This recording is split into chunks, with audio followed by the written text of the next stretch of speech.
ሰላም ጤና ይስጥልኝ ክቡራን ተመልካቾቻችን፣ እንኳን በድጋሚ ወደ YGCBD ዩቲዩብ ቻናል በደህና መጣችሁ።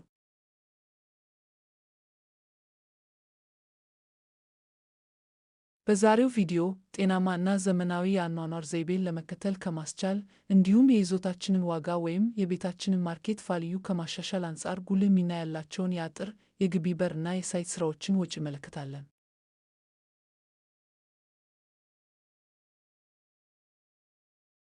እግረ መንገዳችንንም የግንባታውን ሂደት በተመለከተ መሰረታዊ ዕውቀቶችን እንዲጨብጡና ስራውን ሙሉ በሙሉ ለባለሙያ ትተው ተመልካች ሳይሆኑ ተገቢውን ተሳትፎ እንዲያደርጉ የሚያስችሉዎትን መረጃዎችን እናካፍልዎታለን።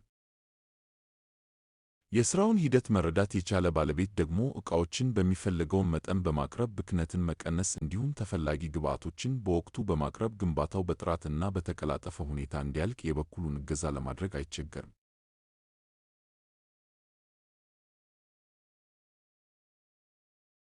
በቅድሚያ ሰብስክራይብ፣ ላይክ እና ሼር በማድረግ ቢጀምሩ ቻናላችንን በማሳደግ ተመሳሳይ ስራዎችን እንድናቀርብ ከፍ ያለ እገዛ እንዳለው በትህትና እያስታወስን እና ከወዲሁ ምስጋናችንን እያቀረብን በቀጥታ ወደ ዝግጅታችን እናልፋለን።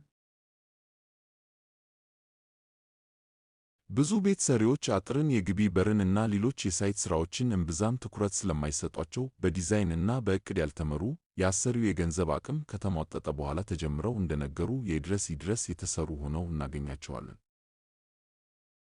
በዚህም ምክንያት በሚሊዮን ብሮች የወጣበት ቤት ምሉ የሆነ ውበት የሌለው፣ መኪና ለማቆም እንኳን የማያስችል የተጣበበ ግቢ ያለው እና በአጠቃላይ ለመኖር የማይመች ሆኖ ማየት የተለመደ ነው።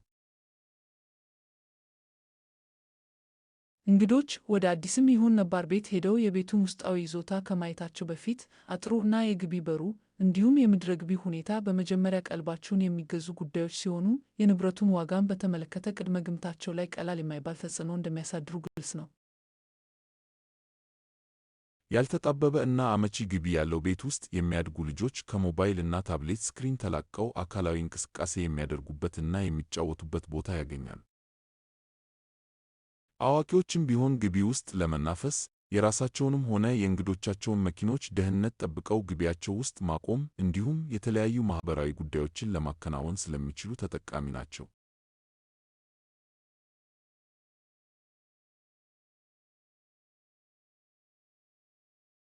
ስለዚህ ዲዛይኑን ከሚሰራው መሐንዲስ ጋር ተመካክረን የሚያስፈልጉንን ክፍሎች ቁጥር በጥንቃቄ መወሰን እና ግቢው መሬት ላይ ቦታ እንዲኖረው ማድረግ ጠቃሚ ነው።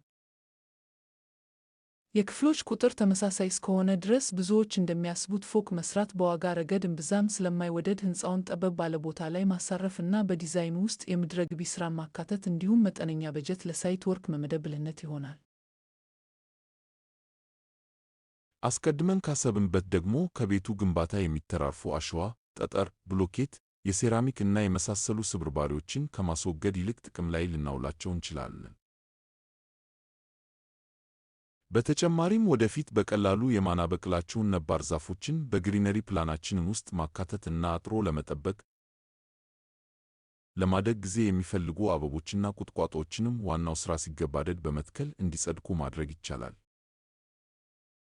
የሕንፃው ፊኒሺንግ እየተሠራ የግቢ ሥራውን ጎን ለጎን ካለቀ ደግሞ የምንገባበት ቤት ጥንቅቅ ያለ ስለሚሆን እኛንም ሆነ እንግዶቻችንን በሚያስደስት ሁኔታ ማስመረቅ እንችላለን።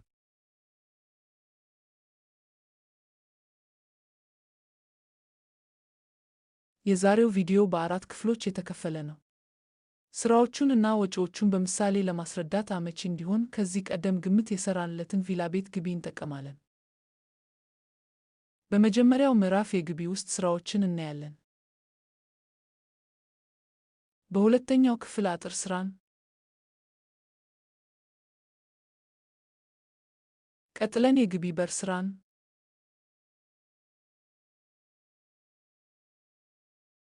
በመጨረሻው ፓርት ደግሞ የግሪነሪ ማለትም የአበባና ሳር ቦታዎችን ስራና የወጪ ግምት በማየት ዝግጅቱን እንቋጫለን። ክፍል 1 የግቢ ውስጥ የአርማታ ስራዎች።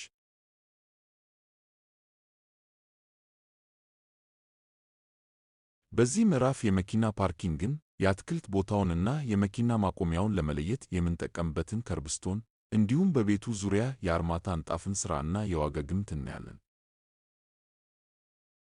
በመጀመሪያ ለመኪና ፓርኪንግ የሚሆነውን የአርማታ ንጣፍ ለመስራት ከግንባታ ሥራው የተራረፉ ነገሮችን ዞር ማድረግ እና የተፈጥሮውን አፈር 20 ወይም 30 ሳንቲም ገደማ ያህል ማንሳት ያስፈልጋል። ይህ የአፈር ክፍል ብዙውን ጊዜ የአትክልቶች ብስባሽ እና ሥራ ስር ስለሚበዛበት ለግንባታ ሥራ ተስማሚ አይደለም። ይሁን እንጂ ወደፊት ለአትክልት ቦታ ሊያገለግል የሚችል ከሆነ ከማስወገድ ይልቅ አመቺ ቦታ ላይ ማጠራቀም ጠቃሚ ነው። የሚቀጥለው ሥራ የተቆፈረውን ቦታ በገረጋንቲ እየደለደሉ በደንብ አጥብቆ መሙላት ሲሆን የዝናብ ውሃ ፍሳሽ ከግቢው በቀላሉ እንዲወጣ ተዳፋት መስጠት እንዳለብን ማስታወስ ያስፈልጋል። ከዚያም የመኪና ማቆሚያውን ከሳሩና ከአበባ ቦታው ጋር የሚለየውንና ለግቢው ውበት ተጨማሪ አስተዋጽኦ ያለውን ከርብስቶን መስመሩን ጠብቆ በቦታው ማስቀመጥ ይቀጥላል።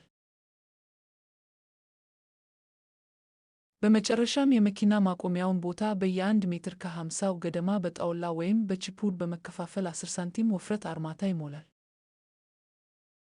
የመኪና ማቆሚያ ስለሆነ ኮንክሪቱ ሲቦካ 1 እጅ ሲሚንቶ፣ 2 እጅ አሸዋ እና 3 እጅ ጠጠር ሆኖ ቢዘጋጅ ጥሩ ጥንካሬ ይኖረዋል።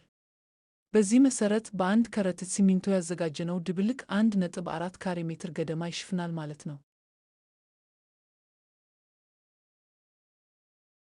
በዚህ ምሳሌ የተጠቀምነው 16 ሜትር ከርብስቶን ሲሆን የመኪና ማቆሚያው እና በቤቱ ዙሪያ ያለው የአርማታ ንጣፍ ተደምሮ 101 ካሬ ሜትር ነው። የሥራው አጠቃላይ የዋጋ ግምት 173,000 ብር ገደማ ሲሆን ይህም በካሬ ሜትር 1,700 ብር አካባቢ እንደማለት ነው። ስለዚህ ሊሰሩ የሚያስቡትን የቦታ ስፋት ከላይ በተቀመጠው የካሬ ዋጋ አባዝተው የእርስዎን ግቢ ሥራ መገመት ይችላሉ። ተጨማሪ ማስታወሻዎች።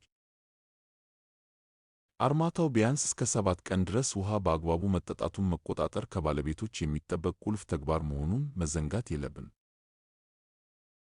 ወጪ መቀነስ ከተፈለገ በግቢው ጎን እና ጀርባ የሚሰራውን የእግረኛ መሄጃ ኮንክሪት ውፍረቱን ወደ 8 ሳንቲም ገደማ ማድረግ፣ የሲሚንቶ አጠቃቀማችንንም ቀነስ ማድረግ፣ ከርብስቶኑን ደግሞ አርማታ በተሞላ ብሎኬት መስራት ይቻላል። አቅም ከፈቀደ ደግሞ ከአርማታው በላይ ቴራዙ ቢነጠፍ የበለጠ ውበት ይኖረዋል።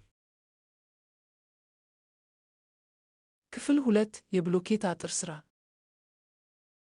አሁን በምንጠቀምበት ምሳሌ ላይ ያለው ግቢ በሁለቱም ጎንና በጀርባ በኩል ያሉት አዋሳኞች ቀድመው የታጠሩ በመሆኑ ግምት የሚሰራው በፊት ለፊት በኩል ላለው ፓርት ነው። በአጥር ሥራ ውስጥ የሚካተቱ ሥራዎች የመሠረት ቁፋሮ፣ የመሠረት ግንብ፣ ግሬድ ቢም፣ የብሎኬት ግንብ፣ ኮፒንግ፣ በሁለቱም በኩል ልስንና ኳርትዝ ቀለም ናቸው።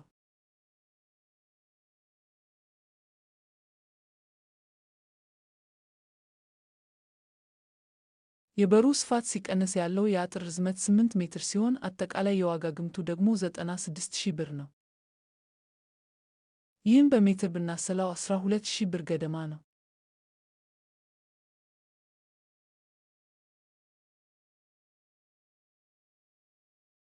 ተጨማሪ ማስታወሻዎች።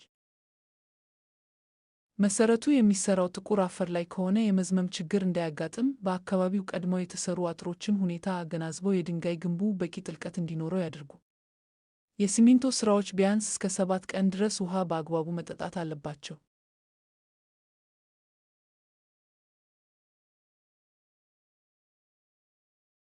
ለአንድ ካሬ ሜትር ግድግዳ 12 ብሎኬቶች ገደማ የምንጠቀም ሲሆን አንዱ ከረጢት ሲሚንቶ ደግሞ 9 ካሬ ሜትር ለመገንባት ይበቃል። ክፍል 3 የግቢ በር ሥራ። በዚህ ክፍል የሚገኙት ሥራዎች የግቢ በር፣ የአርማታ ኮለሞች ከነፉቲንጋቸው፣ የመብራት ሲስተም እና የበር ገጠማ ሥራ ናቸው። የግቢ በር ሥራ የሚጀምረው የአርማታ ኮለሞችን በማቆም ቢሆንም የምንጠቀመውን በር በቅድሚያ መምረጥ በጣም ጠቃሚ ነው። የበሩን መጠን አስቀድሞ ማወቅ በኮለሞች መካከል ያለውን ርቀት፣ ከመሬት በላይ ያለው ከፍታቸው ከበሩ ቁመት ጋር የተጣጣመ መሆኑን፣ በሩ ሲከፈት እና ሲዘጋ እንዳያስቸግር ከስር በቂ ክፍተት እንዲኖረው አድርገን መስራት ዕድል ይሰጠናል። በዚህ ምሳሌ መካከለኛ ደረጃ ያለው በር የተጠቀምን ሲሆን ከላይ የዘርዘርናቸውን ሥራዎች ለማጠናቀቅ 167,000 ብር በጀት ያስፈልጋል ማለት ነው። ተጨማሪ ማስታወሻዎች። የኮለም አርማታ ሥራ ከመሰራቱ በፊት የኤሌክትሪክ ኮንዲዩት በቅድሚያ መቀበሩን ያረጋግጡ። የግቢ በር ሥራ በወርክሾፕ ተሰርቶ እስኪያልቅ ጊዜ ሊወስድ ስለሚችል አስቀድሞ ማዘዝ አስፈላጊ ሲሆን፣ ዋጋውም እንደ ዘመናዊነቱ እና ጥራት ደረጃው በጣም ከፍተኛ የዋጋ ልዩነት እንደሚኖረው ማስታወስ ጠቃሚ ነው። ክፍል 4 የግሪነሪ ወይም የሳርና አትክልቶች ሥራ። በዚህ ምዕራፍ ለእጽዋት ተስማሚ ያልሆነ አፈርን ማስወገድ፣ የለም አፈር አቅርቦትና ድልደላ፣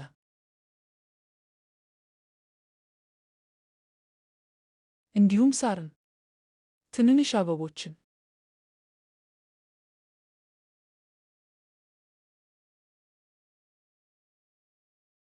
መለስተኛ እና ትልልቅ አትክልቶችን መትከል የሚገኙበት ሲሆን በዚህ ምሳሌ ባየነው ግቢ ውስጥ ላለው 50 ካሬ ሜትር አረንጓዴ ቦታ የሚያስፈልገው ወጪ 60,000 ብር ወይም በካሬ 1200 ብር ተገምቷል።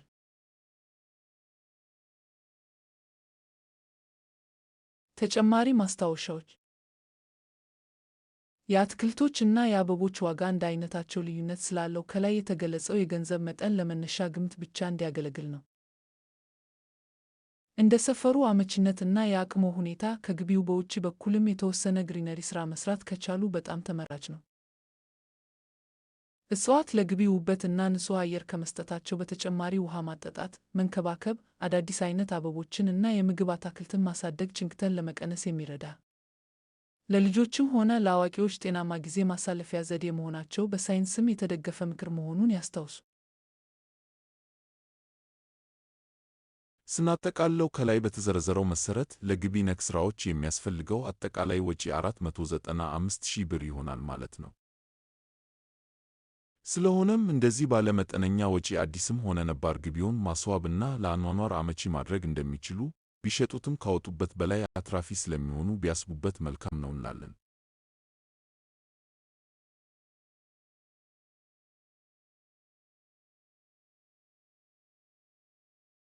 ይህ ዝግጅት ለብዙዎች እንዲደርስ ላይክ እና ሼር እንድታደርጉ በታላቅ አክብሮትና ትህትና እየጠየቅን ሐሳብና አስተያየታችሁንም ኮሜንት መስጫው ላይ ብትጽፉልን ተመሳሳይ ሥራዎችን እንድናቀርብ ጠቃሚ ግብዓት ይሆነናል። የሚቀጥለው ቪዲዮ እንዳያመልጥዎ የደወል ምልክቷን ክሊክ ማድረግም አይርሱ። የዛሬውን ዝግጅት በዚሁ አበቃን። እስከ መጨረሻው ስለተከታተሉን እጅግ እናመሰግናለን።